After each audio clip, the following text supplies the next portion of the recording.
Today I am installing the EBC Redstuff brakes on my 99 Dodge Viper, and this is purely because the brake dust that these OEM pads create is just a pure hassle. So they showed up, and I already did the actual driver's side.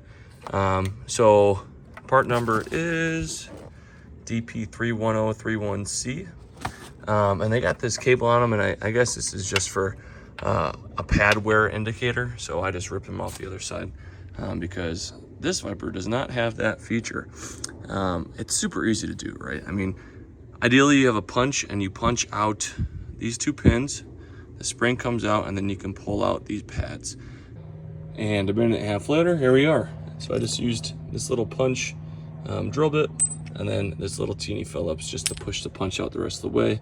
Once you kind of get it past this line, you can decompress the spring and pull the pin out the back, and then the bottom one you'll just have the spring out already, so just knock it loose past this first lip and then you just pull it right out. So that's all it is. I did notice though, when I did the other side, this extra paint or coating they add to these pads is actually a little too thick to get in there, so I might just sand these down this lip here so it slides in easier.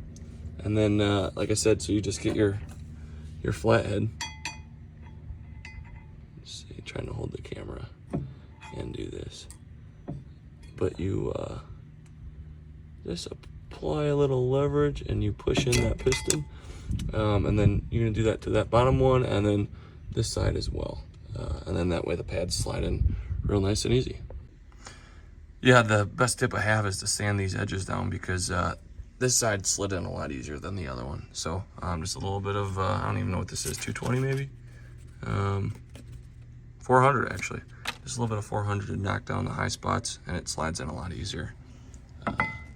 So I just received the tool. I'm gonna need to rewind back the rear calipers.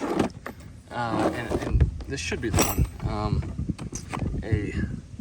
So these are, I think about 1.25 inches apart. I can get you the real specifications after. But that's gonna rewind the rear calipers. But in the meantime, I've driven probably about 100 miles since I have last cleaned these wheels. And I'm hoping the camera can pick up on this. So I put the Redstuff EBC calipers on the front. And like I said, usually these things would be absolutely black. There is still, you know, dust on here, but these look great after 80 miles compared to what they used to be. And then running the OEM metallic pads on the rear. So I used to be able to get about double the mileage between cleanings on the rear compared to the front, because they're smaller brake pads, do less braking. But look at that. I actually think the rears are dirtier than the fronts. So that just is a testament to how much better the EBC Redstuff brakes are. So I'm gonna pop this wheel off, wind back the caliper, put the new EBC Redstuff pads on, and probably give the wheels a little cleaning and then drive around on them. So we'll see how they go.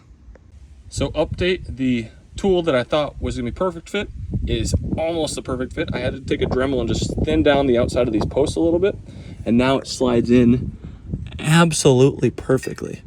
Let's see, here we go.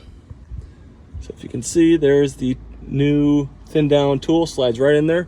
So now I can hook up the rest of the tool and ratchet it in. And so that's the hardest part, right? So this $20 kit, get your Dremel and just thin down those posts and it'll work perfect. So that's the hard part. I'm now filming on the driver's side. So quick update, yeah, this 15mm bolt, and then you cut the zip tie that's here, and then you should be able to kind of wiggle this caliper free. So that's really the only thing that holds it on. And then you also have this pin that you need to knock outboard, and then you should be able to just slide these pads out. So it's really simple. Like I said, the hardest part was just getting this tool.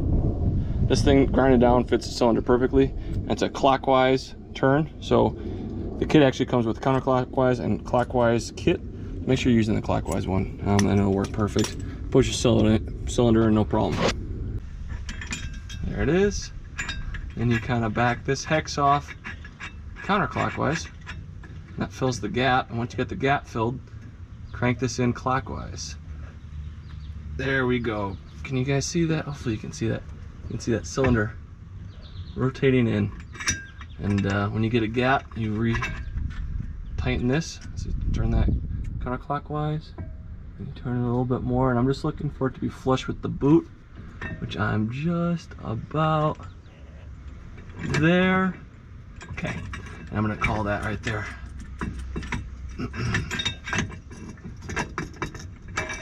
Beautiful. That's all that was. Man, having the right tools makes this such an easy job. Then, like I said, you grab the new brake pads, put those in, and enjoy your low dust brake pads in, right? So let's put the inboard set in first. Beautiful. Fits perfect. Actually, I gotta kind of push this up over this lip there. So they paint these. I think that actually lowers the clearance. We'll see it snapped in there. So it's a little tighter fit. You can stay on the lips if you really want to. I don't really care. Just get them in place. So this one, there we go. Beautiful. And then we move this guy. Now that's in, and that's it. Once you get your spring clip in and your pin, make sure you put this 15mm bolt back in. Don't wanna leave this out. That would not be ideal. So super quick job. Like I said, just get the right tool and it'll be no problem at all.